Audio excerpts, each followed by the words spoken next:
हाँ, तो देखिए यहाँ पर व्रतों का यहाँ पर चल रहा था कि किस प्रकार से व्रतों के भेद होते हैं।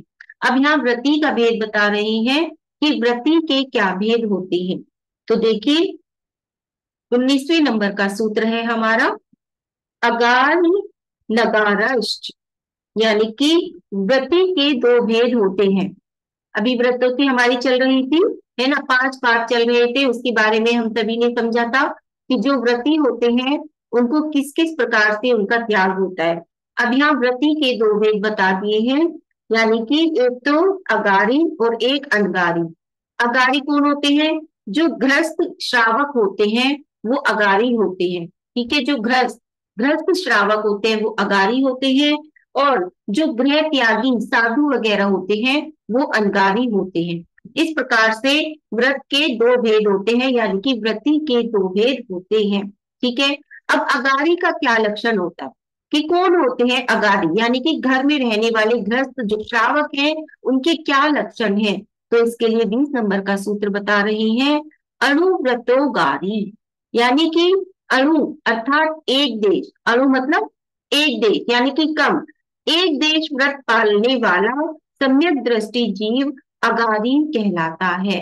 ठीक है, एक देश व्रत का जो पालन करते हैं वो अगारी यानी कि श्रावक कहलाते हैं, गृहस्थ कहलाते हैं, जो कि सागार भी कहलाते हैं, इनको सागार भी कहते हैं। ठीक है, अब अनुव्रत कौन कौन से हैं, तो उसके भी 5 भेद बताते हैं कि कौन कौन से अनुव्रत होते हैं। तो अहिंसानुव्रत, सत्यानुव्रत, अचौर्यानुव्रत, ब्रह्मचर्यानुव्रत और परिग्रह परिमाण अनुव्रत। तो ये 5 प्रकार के अनुव्रत होते हैं जिनका पालन कौन करते हैं? जो अगारी होते हैं, जो गृहस्थ होते हैं, जो श्रावक होते हैं, जो सागार होते हैं, वो इन 5 प्रकार के अनुव्रतों का पालन करते हैं। ठीक है, अहिंसा अनुव्रत क्या है? तो संकल्प पूर्वक त्रस्त जीवों की हिंसा का परित्याग करने को अहिंसा अनुव्रत कहते हैं। यानी कि आपने संकल्प पूर्वक कि हम किसी भी जीव की हिंसा नहीं करेंगे, इस प्रकार से आप जब संकल्प ले लेते हैं तो उसका त्याग कर देना कि संकल्प पूर्वक हम किसी की भी हिंसा नहीं करेंगे।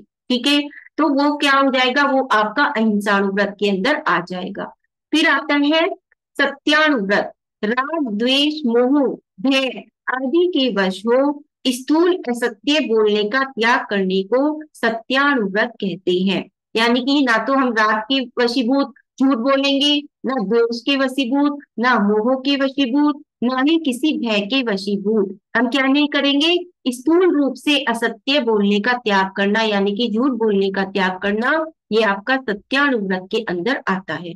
फिर अचौर्यानुव्रत, स्थूल चोरी का त्याग करने को अचौर्यानुव्रत कहते हैं। और ब्रह्मचर्यानुव्रत, पर स्त्री के सेवन का त्याग करने को ब्रह्मचर्या अनुव्रत कहते हैं। ठीक है, पर स्त्री यानी कि जिसके साथ आपका विवाह हुआ है उनको छोड़कर और अन्य स्त्रियों के साथ सेवन करने का त्याग करना, उसको कहते हैं ब्रह्मचर्य अनुव्रत।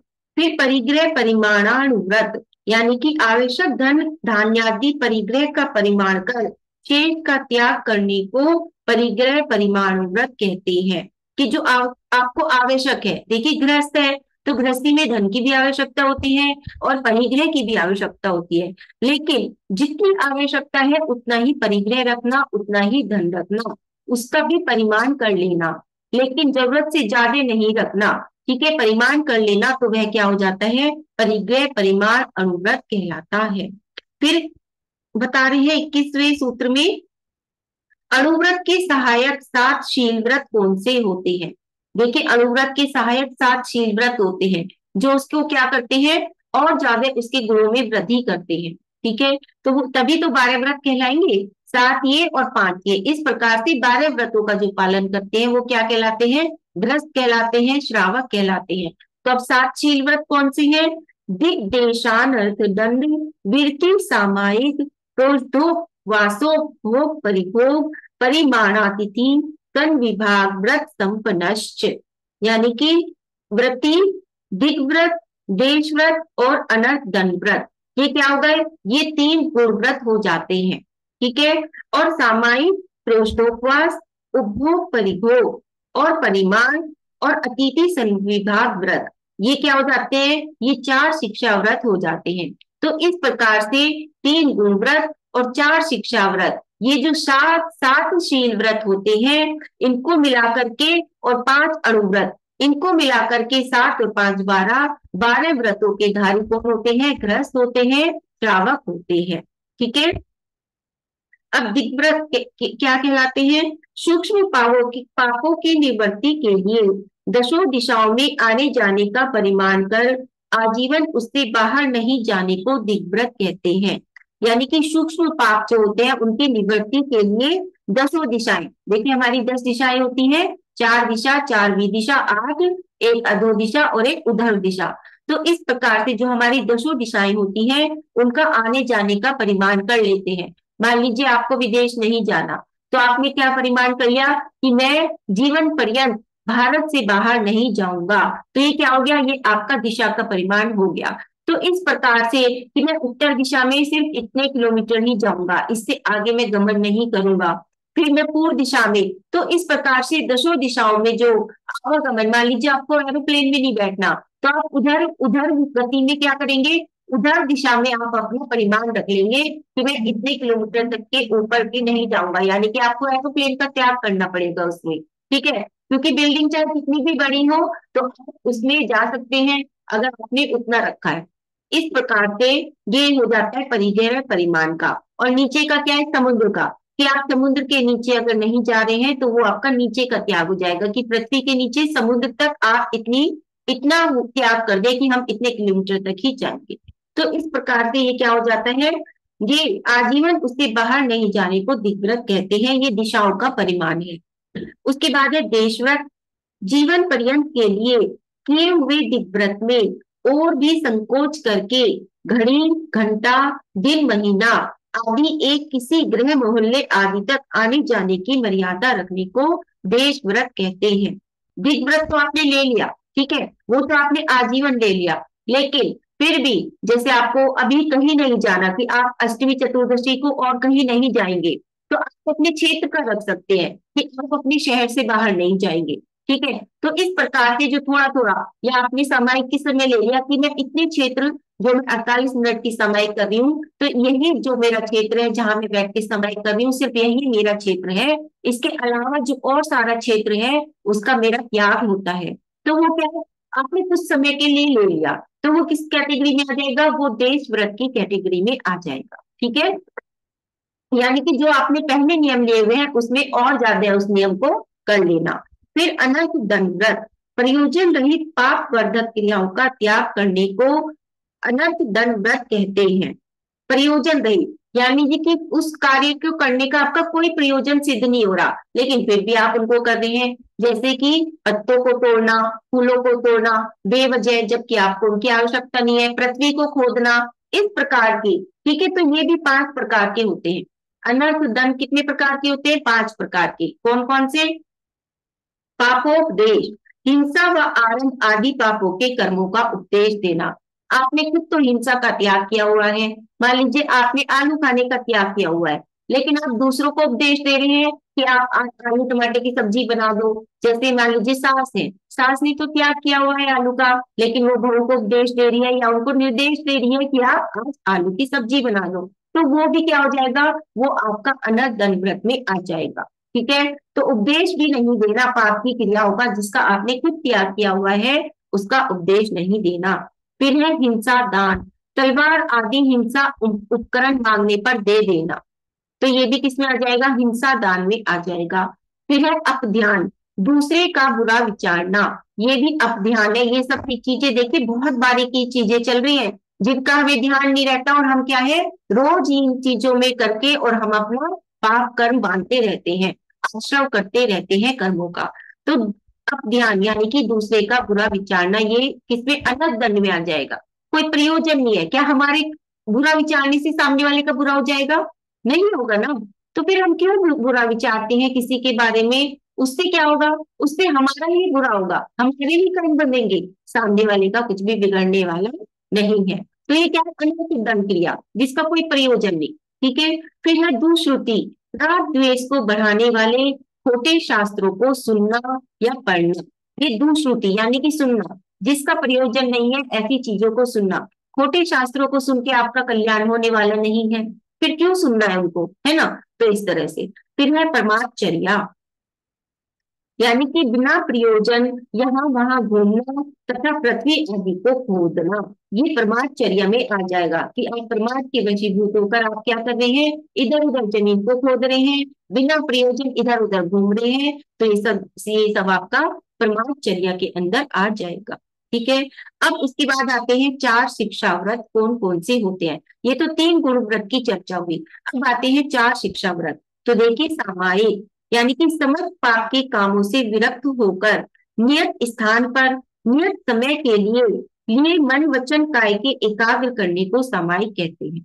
आप सभी जानते हैं सामायिक के विषय में, आप सभी सामायिक करते भी हैं, यानी कि एक नियत समय के लिए और नियत स्थान पर बैठ जाना और फिर उसमें आत्मचिंतन करना, वह क्या है, सामायिक कहलाती है। यानी कि समता भाव धारण करना। सामायिक क्या है, समता में चले जाना, समता भाव धारण करना। उस समय जिस समय हम वहां बैठ गए हैं 48 मिनट के लिए, तो समता भाव सहन करते हुए, धारण करते हुए, अगर कोई उस वक्त उपसर्ग भी आ रहा है तो उसको भी क्या करो, क्षमता पूर्वक धारण करो, तो तभी हमारे कर्मों की निर्जरा होती है। फिर है प्रोषधोपवास, पहले और बाद के दिनों में एकासन के साथ अष्टमी और चतुर्दशी के दिन उपवास आदि करना प्रोषधोपवास है। यानी कि जब अष्टमी और चतुर्दशी आती है तो पहले भी और उसके बाद, यानी कि सप्तमी में और नवमी में, इनमें क्या करना, उपवास करना, यानी कि कम उपवास करना, आधा उपवास करना, यानी कि एक समय भोजन करना। ठीक है, तो ये क्या है, प्रोषधोपवास में। फिर परिभोग, जो बार बार भोगने योग्य वस्तु होती है उसे परिभोग कहते हैं। उपभोग, जो एक बार भोगने योग्य वस्तु होती है वो उपभोग है, और जो बार बार भोगने योग्य वस्तु होती है वो परिभोग होती है। जैसे बिस्तर आदि, ये क्या है, बार बार यूज होते हैं, बार बार उसको हम क्या करते हैं, उपभोग करते हैं उनका, है ना। लेकिन जो भोजन है, खाना है, एक बार हमने यदि उसको खा लिया तो हम फिर दोबारा से उसको नहीं खाएंगे उस खाने को, है ना। तो इस तरह से लगाना चीजों में कि क्या उपभोग है और क्या परिभोग है। कौन सी वस्तु को हम बार बार, जैसे मकान है, मकान को हम बार बार यूज करते हैं ना, एक दिन उसमें रहते हैं, फिर दूसरे दिन भी रहते हैं, फिर तीसरे दिन भी, है ना। लेकिन भोजन, अगर हमने एक समय का भोजन बनाया और उसको हमने भोग लिया, तो हम उसको दोबारा शाम को फिर वही भोजन हम दोबारा नहीं खाएंगे, है ना। तो इस तरह से लगाना। फिर है अतिथि, संयमी व्रती जनों की आने जाने की तिथि यानी तारीख निश्चित नहीं होती, उन्हें अतिथि कहते हैं। कौन होते हैं अतिथि, है ना, जिनके न आने का पता हो न जाने का पता हो, तो जिनके आने जाने की तिथि निश्चित नहीं होती वो कहलाते हैं अतिथि। तो ऐसे अतिथियों को, यानी कि मुनियों को क्या करना, आहार, कमंडल पिच्छी, वस्तिका आदि का दान देना, ये अतिथि संविभाग व्रत कहलाता है। यानी कि चौथा, जो चार शिक्षा व्रत है उसमें जो चौथे नंबर का है वो है अतिथि संविभाग व्रत। यानी कि मुनियों के लिए आहार, जिनके आने की कोई तिथि नहीं है, ऐसे अतिथि यानी कि मुनि, उनको आहार, कमंडलू, पिच्छी, वस्तिका आदि दान देने को अतिथि संविभाग व्रत कहते हैं। ठीक है, 12 व्रत समझ में आ गए सभी को कि कैसे कौन कौन से 12 व्रत होते हैं जिनका पालन क्या कौन करते हैं, गृहस्थ और श्रावक करते हैं। फिर उसके बाद आता है व्रती को संलेखना धारण करने का उपदेश, कि अब जो व्रती है जिसने अपने जीवन भर क्या किया है, 12 व्रतों का पालन किया है, तो उसके लिए अब संलेखना धारण करने का उपदेश दे रहे हैं।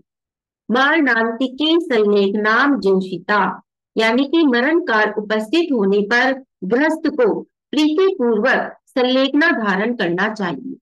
ठीक है, यानी कि मरण काल उपस्थित होने पर, जो भी मरण काल जब उनका उपस्थित होता है तो उनको प्रीति पूर्वक क्या करना चाहिए, संलेखना धारण करनी चाहिए।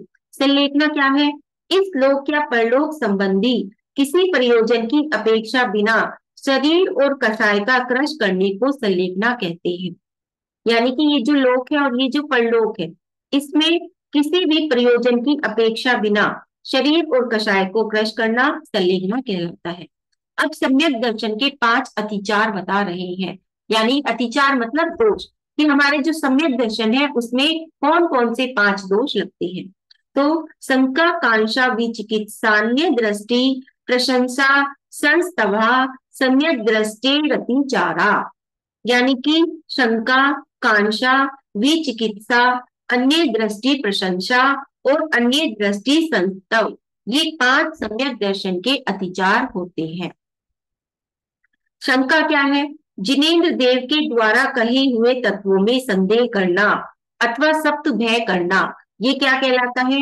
ये शंका कहलाती है। यानी कि हमने किसी शास्त्र जी में कुछ पढ़ लिया और फिर उसके बाद हम उस पर शंका कर रहे हैं कि क्या ये सच लिखा है, क्या ये सच नहीं लिखा है, क्या 7 तत्व होते हैं, है ना, क्या 9 पदार्थ होते हैं। इस प्रकार से शंका करना कि क्या स्वर्ग होता है, क्या नरक होता है, किसने देखा है स्वर्ग, कोई गया तो है नहीं।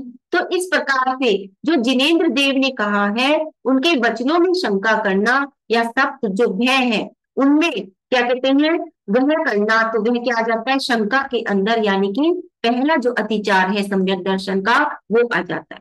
फिर उसके बाद है कांक्षा, यानी कि इस लोक या परलोक में शारीरिक सुख, सांसारिक सुखों की चाह करना। मान लीजिए आप कोई व्रत तपस्या कर रहे हैं और फिर उससे क्या कर रहे हैं कि मैं इतने ये जो व्रत कर रहा हूँ मैं इसलिए कर रहा हूँ कि मुझे इस पद की प्राप्ति हो जाए या मुझे इस चीज की प्राप्ति हो जाए। तो इस प्रकार से कांक्षा के साथ, आकांक्षा के साथ यदि हम कोई भी व्रत अपना पूजा आदि करते हैं तो उससे भी क्या होता है, सांसारिक सुख को यदि हम चाहते हैं तो वो हमारे सम्यक दर्शन के अंदर दोष लग जाता है। फिर है विचिकित्सा, दुखी दरिद्री जीवों को अथवा रत्नत्रय से पवित्र परंतु बाह्य में मलिन मुनियों के शरीर को देखकर ग्लानि करना।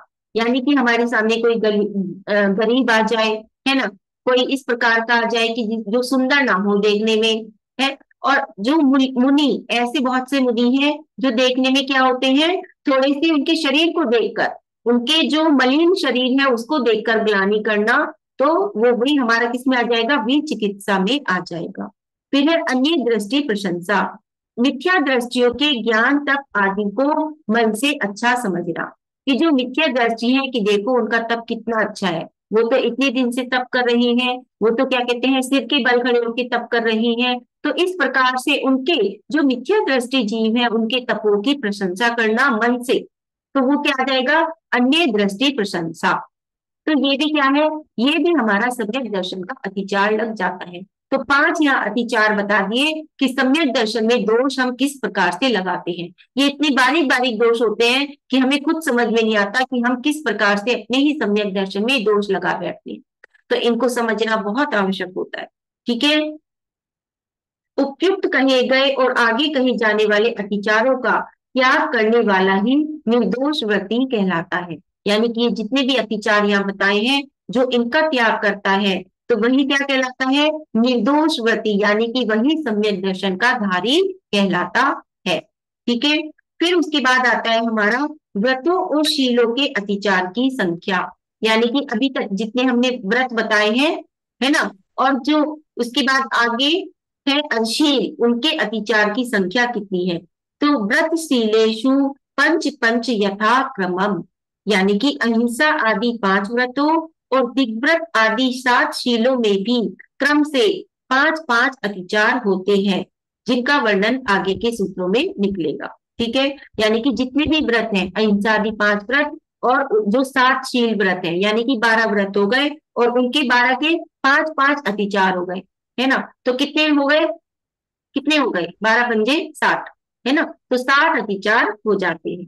तो सबसे पहले देखिए, अभी तक हम भावनाएं समझते आ रहे थे कि हर व्रत की, 12 व्रत की हमने भावनाएं समझी थी, ठीक है ना। अब हम क्या समझ रहे हैं, अतिचार समझ रहे हैं। एक एक व्रत के अतिचार निकल के आएंगे अब आगे के सूत्रों में। ठीक है, तो अभी तक हमने सम्यक दर्शन के अतिचार पढ़े। अब हम जो पहला हमारा अनुव्रत है यानी कि अहिंसा व्रत, उसके जो 5 अतिचार हैं वो देखते हैं 25वें नंबर के सूत्र के माध्यम से। बंध बद्ध छेदा धारारोपणान पान निरोधा, यानी कि बंध, वध, छेद, अति धारारोपण और अन्य पान निरोध, ये 5 अहिंसाणुव्रत के अतिचार होते हैं। अहिंसाणुव्रत हमने धारण कर लिया, लेकिन उसमें अगर हम दोष लगाते हैं तो वो किस किस प्रकार से लगाते हैं। तो देखिए, बंद यानी कि प्राणी को रस्सी या सांकल आदि से बांधना या पिंजरे में बंद कर देना, ये क्या हो गया, ये हमने किसी चीज को बंद कर दिया, यानी कि उसकी हम मार नहीं रहे हैं, लेकिन बांध कर भी हम क्या कर रहे हैं, उसको एक प्रकार से उसकी हिंसा ही कर रहे हैं। ठीक है, तो बंद कर देना किसी भी चीज को, किसी भी जीव जंतु को, जानवर को, मान लीजिए जैसे गाय भैंस आदि को पालना, कुत्ते को बांध कर रखना, है ना, ये सब हमारा इसमें दोष लग जाएगा, क्योंकि हम उनको क्या कर रहे हैं, रस्सी से, सांकल आदि से बांध रहे हैं, या फिर पिंजरे में हम किसी को कैद करके रख रहे हैं, तो ये सब इसी के अंदर आ जाएंगे। फिर है वध, कोड़ा बैत आदि से पीटना। यदि हम किसी को पीटते हैं कोड़ा बैत आदि से, तो वो वध है। छेद, नाक कान आदि अंगों का छेदना, क्योंकि जो गाय भैंस आदि होते हैं तो उनके नाक कान आदि क्या होते हैं, छेदे जाते हैं, तो वो करवाना, वो भी क्या है, इसमें अतिचार है हमारा अहिंसाणु व्रत का। फिर है अति भारारोपण, शक्ति से अधिक भार लादना अथवा शक्ति से बाहर काम लेना। किसी से भी हम क्या करें, शक्ति से बाहर, कि उनकी उतनी शक्ति नहीं है लेकिन हम उनसे काम ज्यादा ले रहे हैं, तो वो भी क्या आ जाएगा, अति भारारोपण में आ जाएगा। और इसमें देखिए आजकल किसी के यहाँ भी नहीं होते हैं पशु, है ना, ये तो पशुपालन की पहले होती थी, अभी आजकल पशुपालन कम होता है। पहले तो हर घर में क्या होते थे, गाय आदि होती थी, भी भैंस आदि।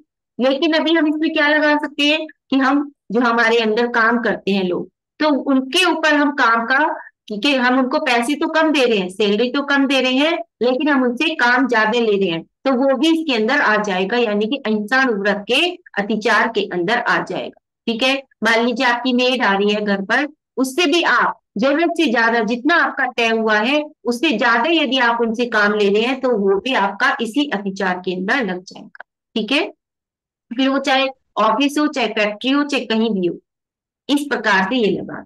ठीक है, फिर उसके बाद है अन्नपान निरोध, समय पर खाना पीना नहीं देना, ये भी अन्नपान निरोध में आ जाएगा। यानी कि आपने, कोई आपके आश्रित है, लेकिन आप उसको क्या है, समय पर नहीं दे रहे, आप उसको समय निकाल कर दे रहे हैं, लेकिन उनको भूख तो उसी समय लगेगी ना, उसी समय, लेकिन हम क्या कर रहे हैं, उनको वो समय निकाल कर दे रहे हैं, कभी शाम को दे रहे हैं, कभी देर से दे रहे हैं, तो वो समय निकाल कर यदि हम उनको देते हैं जो आपके आश्रित हैं लोग, तो उसमें भी क्या हो जाएगा, खाना पीना देर से देने में अन्नपान निरोध का आपको अतिचार लग जाएगा। तो ये हो गए अहिंसा व्रत के 5 अतिचार, बंध, वध, छेद, अति भारारोपण और अन्नपान निरोध। ठीक है, तो इन चीजों का सभी लोग ध्यान रखेंगे, छोटी छोटी सी चीजें होती है। फिर है सत्यानुव्रत के अतिचार, कि सत्यानुव्रत के कौन कौन से अतिचार होते हैं। तो मिथ्योपदेश, रहो व्याख्यान, कूट लेख क्रिया, न्यासा भार साकार मंत्र भेदा। यानी कि मिथ्यापदेश, रहो व्याख्यान, कूट लेख क्रिया, न्यासा भार व साकार मंत्र, और ये 5 सत्यानुव्रत के अतिचार होते हैं। मिथ्योपदेश क्या है, झूठा और अहित कर उपदेश देना, यानी कि झूठा उपदेश देना या अहित कर, जो कि दूसरों के हित के लिए नहीं है, ऐसा उपदेश देना। रहो व्याख्यान क्या है, स्त्री और पुरुष की एकांत में की गई क्रिया का प्रकट करना। फिर उसके बाद है कूटली क्रिया, दूसरों को फंसाने के लिए झूठे दस्तावेज आदि बनाना। ठीक है, कि आपको किसी की चीज हड़पनी है, मान लीजिए किसी की प्रॉपर्टी हड़पनी है या कुछ भी, तो उसके लिए आपने झूठे दस्तावेज बनवा दिए, तो वो सब भी आपका सत्यानुव्रत में आ जाएगा। और यदि कोई ऐसा काम कर भी रहा है और आप उसकी अनुमोदना भी कर रहे हैं, तो वो भी आपके दोष के अंतर्गत आ जाएगा। ठीक है, फिर न्यासापहार, किसी की धरोहर का अपहरण करना, यानी कि किसी की प्रॉपर्टी वगैरह आदि को, धन को हड़प लेना।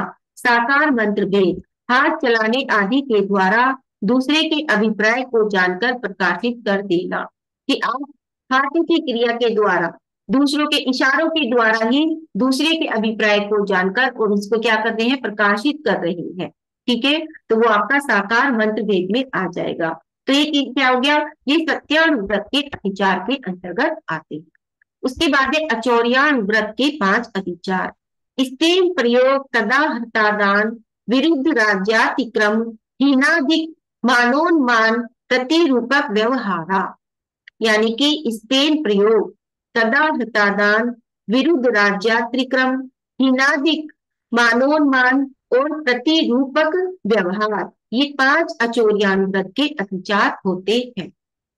समझते हैं इनको। स्तेन प्रयोग, यानी कि चोरी के लिए चोर को प्रेरणा करना, कराना या उसका उपाय बताना। मान लीजिए कोई चोर है और उसको आप क्या कह रहे हैं, उसको सलाह दे रहे हैं कि नहीं तुम इस प्रकार से नहीं, इस प्रकार से चोरी कर लो। जैसे भाई आजकल वैसे तो कोई चोर है नहीं, लेकिन सबसे ज्यादा चोरी कहाँ होती है, हम जो हम सभी करते हैं, कहाँ करते हैं, या तो हम इनकम टैक्स को बचाते हैं, वो भी चोरी है ना। या फिर क्या करते हैं हम लोग कि और किसी चीज में बचाते हैं कि भाई चलो ये वाली चीज में बचा लो, ये कर लो, बिल में बचा लो, उसमें बचा लो, बिजली की चोरी कर लो, है ना। तो इस प्रकार की जो चोरी होती है कि इधर से उधर इसके पैसे दूसरे अकाउंट में कर दिए, दूसरे से उसमें कर दिए कि आपको इनकम इनकम टैक्स ना देना पड़े। तो इस प्रकार से क्रियाएं करना, तो वो भी किसमें आ जाएगा, आपका स्टेन प्रयोग में आ जाएगा। ठीक है। फिर तदा हृतादान, चोर के द्वारा चुराए माल को खरीदना। बहुत से लोग आते हैं ना, गली में आते हैं कि सस्ता माल मिल रहा है, वो सस्ता सस्ता इसलिए देकर जाते हैं क्योंकि वो चोरी का माल होता है। ठीक है, कि 100 100 रुपए में दो दो टी शर्ट ले लो, बहुत सारी होते हैं ना बाहर, लगी रहती है शॉप्स, 100 100 रुपए में दो दो टी शर्ट्स, वो क्या होता है, या तो वो पुराना पहना हुआ माल होता है या फिर वो चोरी का माल होता है। तो ऐसे चोरी के माल को भी यदि हम खरीदते हैं तो वो भी हमें दोष के भागी बन जाते हैं। फिर विरुद्ध राज्यातिक्रम, राज्य की आज्ञा के विरुद्ध चलना, प्रवेश कर, आयकर, विक्रय कर आदि नहीं देना। ठीक है, ये आएगी, अभी मैंने आपको बताया इनकम टैक्स आदि वगैरह कि जो नहीं देना, कि राज्य जो राज्य की आज्ञा है उसके विरुद्ध चलना। मान लीजिए उन्होंने कोई भी चीज लागू की है लेकिन हम उसमें भी क्या कर रहे हैं, हेर फेर कर रहे हैं, उसको हम नहीं दे पा रहे हैं या नहीं दे रहे हैं, तो वो भी क्या हो गया कि राज्य के विरुद्ध हम कार्य कर रहे हैं, तो वो भी हमारा चोरी के अंतर्गत आ जाएगा। फिर हीनादि मानोन्मान, लेने देने के बाद तराजू वगैरह को घर पर रखना, यानी कि जो हम जैसे मीटर है कि हम जो नाप तोल की जो हमारे सामान है उसमें या तो घटाना या बढ़ाना, इस प्रकार के अगर हम काम करते हैं वो भी चोरी में आ जाते हैं। अधिकतर सब्जी खरीदते हुए ये घटनाएं घटती है ना, कि वो कम सब्जी तोलते हैं, नीचे बाट वगैरह जो भी उनकी होती है। फिर प्रतिरूपक व्यवहार, कीमती वस्तु में कम कीमत की वस्तु मिलाकर असली भाव से बेच देना, जो कि बहुत ज्यादा चल रहा है मसालों के अंतर्गत, है ना।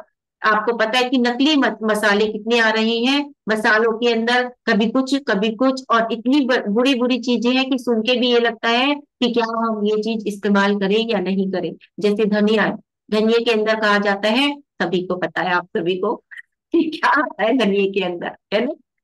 तो बहुत बार तो ये सोच के ये रहता है, देख देख के चीजें इस्तेमाल की जाती हैं। और सोचिए हम अपने घर में जब वो मंगाते हैं धनिया, साबुत धनिया, और हम तो उनको साफ कर करके पीसते हैं तो हम बच जाते हैं, लेकिन जो बाजार के पिसे पिसाए धनियों को इस्तेमाल करते हैं, पाउडर वाले जो धनिया आते हैं, जो पैकेट वाले धनिया आते हैं, तो वो तो क्या है, बिल्कुल ही घटिया माल होता है जो, और नकली माल होता है, उसके अंदर न जाने क्या क्या मिला हुआ होता है, और वो सब कहाँ जाता है, हमारे पेट में जाता है, क्योंकि हम उस प्रकार के मसालों का इस्तेमाल करते हैं, बाजार के मसालों का, जिसके अंदर न जाने क्या क्या चीजें मिली हुई होती है।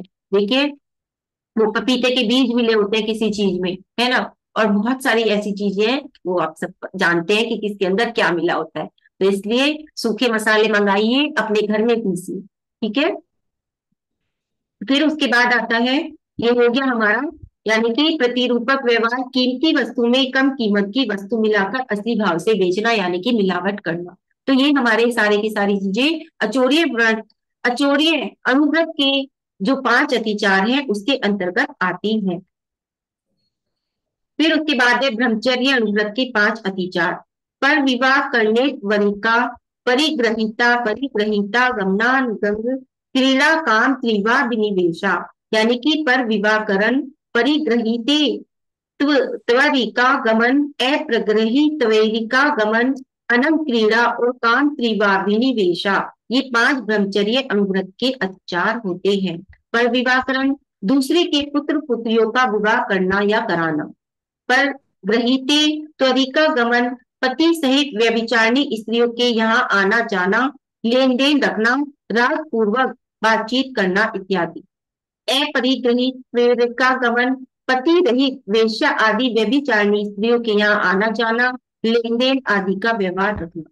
अनंग क्रीड़ा, काम सेवन के लिए निश्चित अंगों को छोड़कर अन्य अंगों से काम सेवन करना। काम त्रिवा विनिवेश, काम सेवन की तीव्र अभिलाषा रखना। तो ये सारी की सारी चीजें ब्रह्मचर्य जो अनुव्रत है उसमें दोष लगाने वाली है, यानी कि उसमें दोष लगता है। फिर है परिग्रह परिमाणानुव्रत के अतिचार। क्षेत्र वास्तु, हिरण्य सुवर्ण, धन धान्य, दासी दास, कुप्य प्रमाणातिक्रमा, यानी कि क्षेत्र वास्तु प्रमाण अतिक्रम, हिरण्य सुवर्ण प्रमाणातिक्रम, धन धान्य प्रमाणातिक्रम, दासी दास प्रमाणातिक्रम और कुप्य प्रमाणातिक्रम, ये 5 परिग्रह परिमाणानुव्रत के अतिचार हैं। क्षेत्र वास्तु प्रमाणातिक्रम क्या है? क्षेत्र खेत तथा मकान के प्रमाण का उल्लंघन करना। मान लीजिए आपने कहा कि मैं आजीवन सिर्फ 2 ही मकान अपने पास रखूं, लेकिन आपने क्या किया, ज्यादा धन आपके पास आ गया और आपने 3 खरीद लिए, 4 खरीद लिए, तो आपने जो उसका प्रमाण रखा था उससे अधिक कर देना, उल्लंघन करना, उस चीज का उल्लंघन करना, तो ये क्षेत्र वास्तु आदि का आ गया। फिर हिरण्य सुवर्ण प्रमाणातिक्रम, चांदी और सोने के प्रमाण का उल्लंघन करना, कि आपने चांदी और सोने के लिए जो प्रमाण रखा था उसका उल्लंघन कर देना। धन धान्य प्रमाणातिक्रम, पशु तथा अनाज के प्रमाण का उल्लंघन करना, कि जितनी चीजें आपने रखी हैं उससे अधिक कर देना। दासी दास प्रमाणातिक्रम, नौकर और नौकरानियों के प्रमाण का उल्लंघन करना। और कुप्य प्रमाणातिक्रम, वस्त्र या बर्तन आदि के प्रमाण का उल्लंघन करना। तो मतलब ये है कि आपने जिस जिस भी चीज का जो जो परिमाण रखा है उसका उल्लंघन कर देना, ये आपका परिग्रह प्रमाणानुव्रत के अंतर्गत आता है, यानी कि उसमें अतिचार लगता है। ठीक है, फिर उसके बाद आता है दिग्व्रत के अतिचार। ये तो थे हमारे 5 अनुव्रत के अतिचार। अब आए हैं जो दिग्व्रत है, यानी कि जो 7 शील है हमारे, 3 दिग्व्रत और 4 शिक्षा व्रत। तो अब उनके अतिचार आ रहे हैं, दिग्व्रत के अतिचार। उधरवादिस्ति तिर्यक व्यतिक्रम, क्षेत्र वृद्धि, स्मृतन्यत्रा धानानि, यानी कि उधर व्यतिक्रम, अधो व्यतिक्रम, तिर्यक व्यतिक्रम, क्षेत्र वृद्धि और स्मृतन्यराधान, ये 5 दिग्व्रत के अतिचार हैं। उधर व्यतिक्रम, परिमित मर्यादा से अधिक ऊंचाई वाले पर्वत आदि पर चढ़ना, यानी कि उधर अभी आया था ना पीछे कि 10 दिशाएं होती हैं, उनका प्रमाण कर लेना। तो आपने अगर उधर दिशा की परिमाण किया है तो उससे आप उस गति को, यानी कि उस चीज को उल्लंघन कर देना, जितना प्रमाण आपने रखा है उससे अधिक ऊंचे चले जाना। अधो व्यतिक्रम, मर्यादा से अधिक ऊंचाई वाले कुएं आदि में उतरना, समुद्र आदि में उतरना। तिर्यक व्यतिक्रम, समान स्थान में मर्यादा से अधिक लंबे जाना, तिर्यक यानी कि लंबे चले जाना, 10 किलोमीटर रखा है 15 चले जाना। क्षेत्र वृद्धि, मर्यादित क्षेत्र को बढ़ा लेना। ठीक है, फिर स्मृत्यनुराधान, की हुई मर्यादा को भूल जाना, यानी कि आपने कितना प्रमाण रखा है ये आप भूल गए तो वह भी आपका दोष लग जाएगा। फिर आते हैं देशव्रत के अतिचार। अनायन प्रेष्य प्रयोग शब्द रूपानुपात पुद्गल छेपा, यानी कि आनयन, प्रेष्य प्रयोग, शब्दानुपात, रूपानुपात और पुद्गल छेद, ये 5 देशव्रत के अतिचार होते हैं।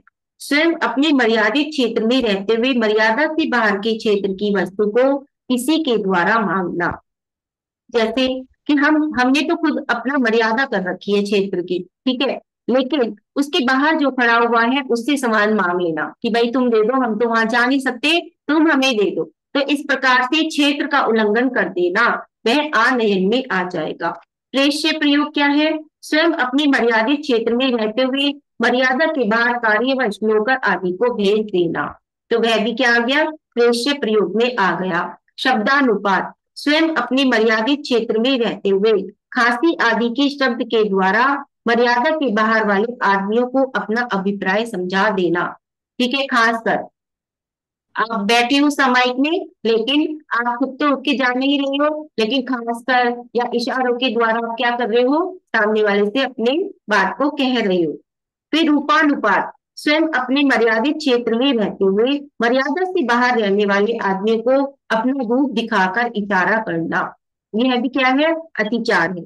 पुद्गल छेद, स्वयं अपने मर्यादित क्षेत्र में रहते हुए मर्यादा से बाहर कंकड़ पत्थर फेंक कर संकेत करना। ठीक है, कोई आपको देख नहीं रहा, सुन नहीं रहा, तो आप क्या कर रहे हो? सामान फेंक कर आप उनका ध्यान अपनी ओर आकर्षित करने का प्रयास कर रहे हो। तो ये क्या आ गया, पुद्गल छेप, यानी कि कोई भी पुद्गल है, छेप मतलब फेंक कर आप क्या कर रहे हो। तो ये अतिचार आ गए आपके देश व्रत के अतिचार में आ जाएंगे। अब है अनर्थ दंड व्रत के अतिचार। कंदर्प कौत्कुच्च मोखरिया समीक्षाधिकरणोप भोगो परिभोगा नर्थ ज्ञानी। कंदर्प कोत्कुच्च मोखर्य असमीक्षाधिकरण उपभोग परिभोग गान अनर्थ्य, ये 5 अनर्थ दंड के अतिचार हैं। ठीक है। कंदर्प, राग से हास्य सहित अशिष्ट वचन बोलना, यानी कि राग पूर्वक हास्य के द्वारा क्या बोलना, अशिष्ट वचन बोलना, यानी कि क्या करना, किसी को भी कुछ भी कह देना। कौत्कुच्य, हास्य और अशिष्ट वचन के साथ शरीर से भी कुचेष्ट करना, यानी कि आप वचन से तो कह ही रहे हैं लेकिन अपने शरीर के द्वारा भी जैसे इशारों इशारों से आप उनका क्या कर रहे हो, कुचेष्टा कर रहे हो। मोखर्य, दृष्टापूर्वक आवश्यकता से अधिक बकवाद करना। समीक्षाधिकरण, यानी कि बिना प्रयोजन मन वचन काय की अधिक प्रवृत्ति करना। और फिर है उपभोग परिभोगानर्थ के, भोग और उपभोग के पदार्थों का जरूरत से अधिक संग्रह करना। तो ये सब क्या है, अनर्थ दंड, जिसकी आवश्यकता ही नहीं। अनर्थ दंड का मतलब क्या है, जिनकी आपको आवश्यकता ही नहीं है उन चीजों पे आप क्या कर रहे हो, अपना समय बर्बाद कर रहे हो, यानी कि उनको बेफिजूल में कर रहे हो। तो जिनकी आवश्यकता ही नहीं है तो वो क्या हो जाएंगे, वो भी आपके व्रतों में अतिचार लग जाएंगे। ठीक है। फिर है सामायिक शिक्षा व्रत के अतिचार। योग दुष्प्रणिधानानादर स्मृतन्योपस्थानानि, यानी कि काय दुष्प्रणिधान, वाग दुष्प्रणिधान, मनो दुष्प्रणिधान, अनादर और स्मृत्यानुपस्थान, ये 5 सामायिक शिक्षा व्रत के अतिचार हैं। अब यहाँ पर सामायिक के अतिचार बता रहे हैं जो हमारा सामायिक शिक्षा व्रत है। ठीक है। काय दुष्प्रणिधान, सामायिक करते समय शरीर को निश्चल नहीं रखना। ठीक है, कभी इधर बैठ गए कभी उधर, कभी इस वाले करवट ये पैर इधर कर लिया कभी उधर कर लिया, कभी आलती पालती लगा रही, कभी पैर दुख रहे तो गवासन में बैठ गए। तो यानी कि काय को क्या कर रहे हो आप, बार बार निश्चल कर रहे हो। तो इस तरह से वाग दुष्प्राणिधान, सामायिक के मंत्रादि को अशुद्ध और जल्दी जल्दी बोलना। मनो दुष्प्राणिधान, सामायिक में मन को नहीं लगाना। ठीक है। अनादर, सामायिक के प्रति उत्साह नहीं रखना। स्मृत्यानुपस्थान, चित्त की चंचलता से पाठ वगैरह को भूल जाना। तो ये क्या है, ये सारे के सारे आपके सामायिक शिक्षा व्रत के अतिचार हो जाते हैं। फिर प्रोषदोपवास शिक्षा व्रत के अतिचार आते हैं।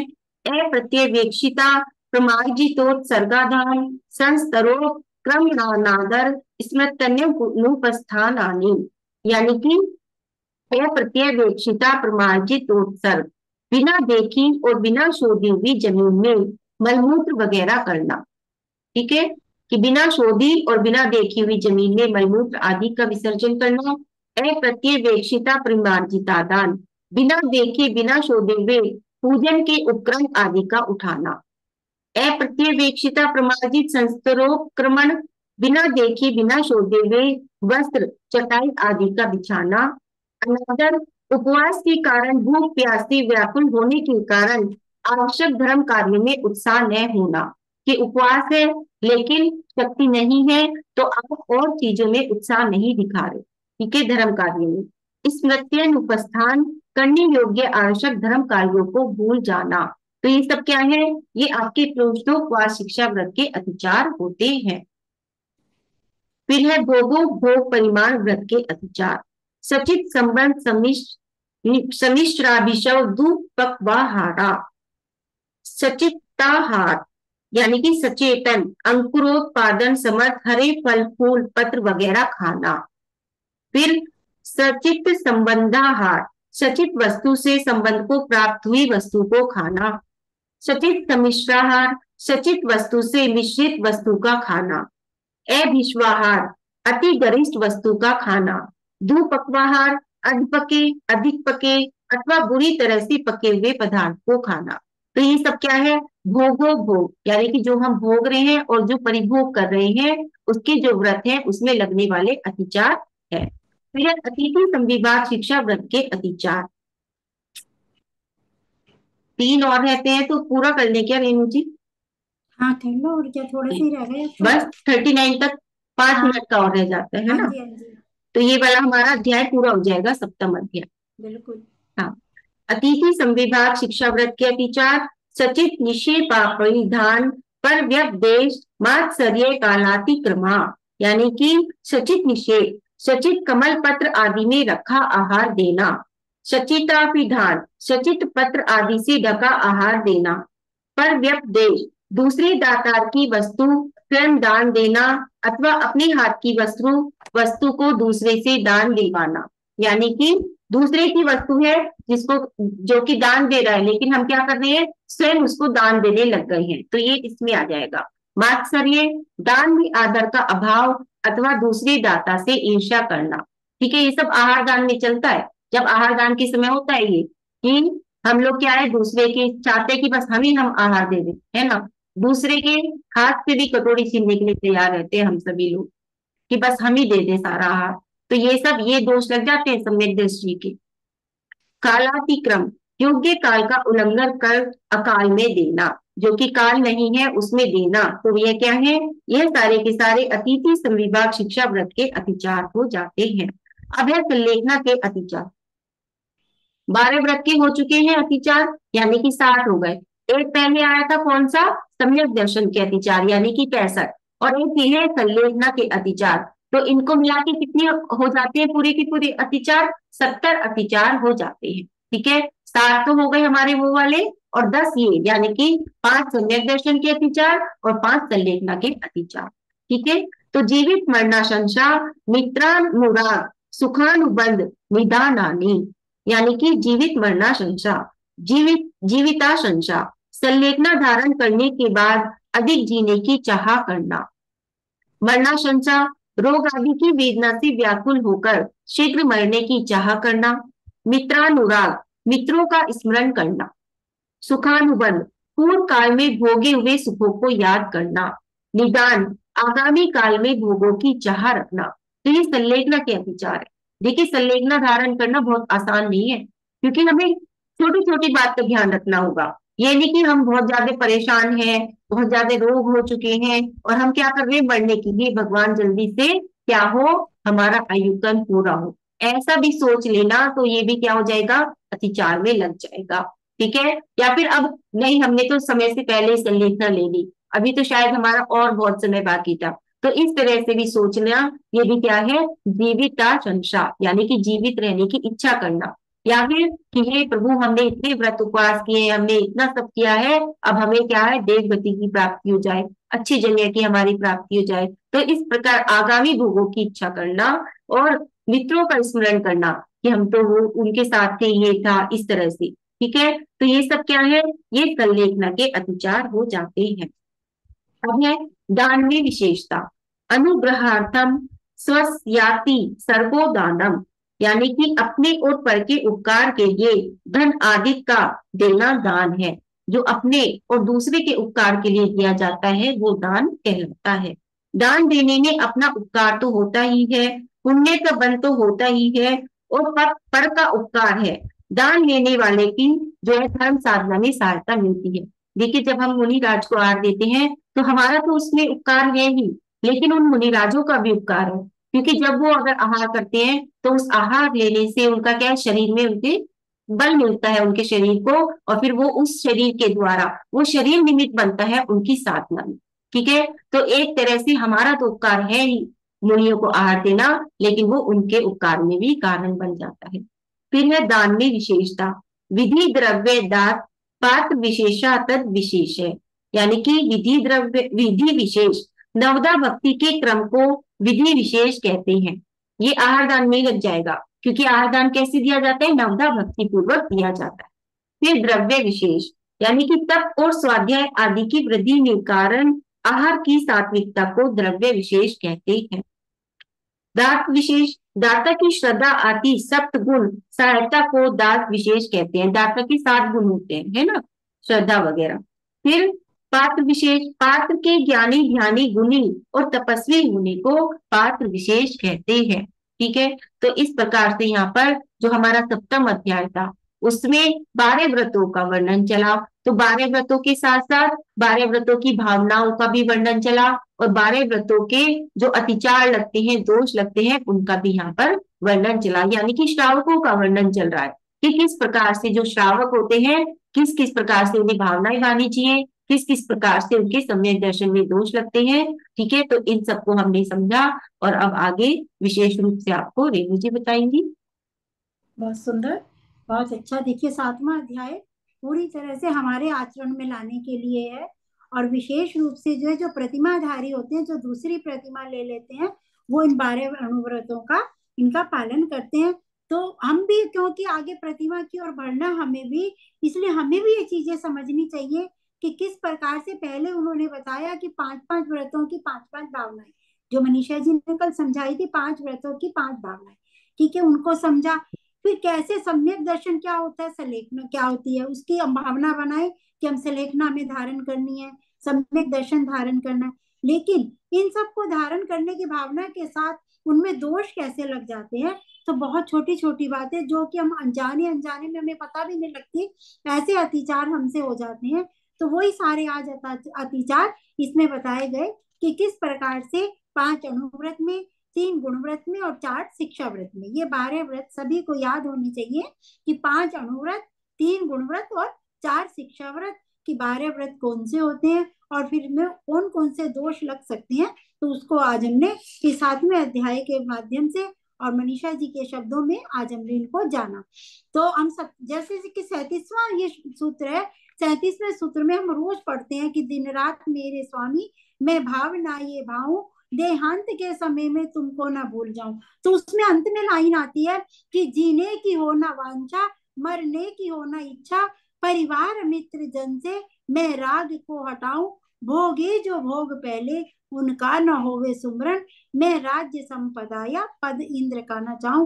तो यहाँ तक की जो पंक्तियां हैं, ये सब सल्लेखना की अपेक्षा से है। तो वही है कि जीविताशंसा, मरणाशंसा, मित्र अनुराग, सुखानुबंध और निदान, ये जो 5 इसमें सल्लेखना के अतिचार बताए हैं कि मेरे से ये कोई भी अतिचार ना हो, उन पंक्तियों में यही बताया गया। हम पढ़ते हैं रोज हैं, लेकिन हम समझ नहीं पाते कि हम क्या पढ़ रहे हैं। तो उसमें हम यही भावना बना रहे हैं कि मेरे किसी भी प्रकार का, जब मैं सलेखना धारण करूं, तो मेरे किसी भी प्रकार का अतिचार ना लगे। तो जो ये 5 अतिचार बताए गए हैं, उनसे उसमें छूटने का उपाय कि मेरे कोई भी दोष ना लगे, उन पंक्तियों में यही बताया गया है। तो हम जो भी चीज पढ़े, हम समझ के पढ़े।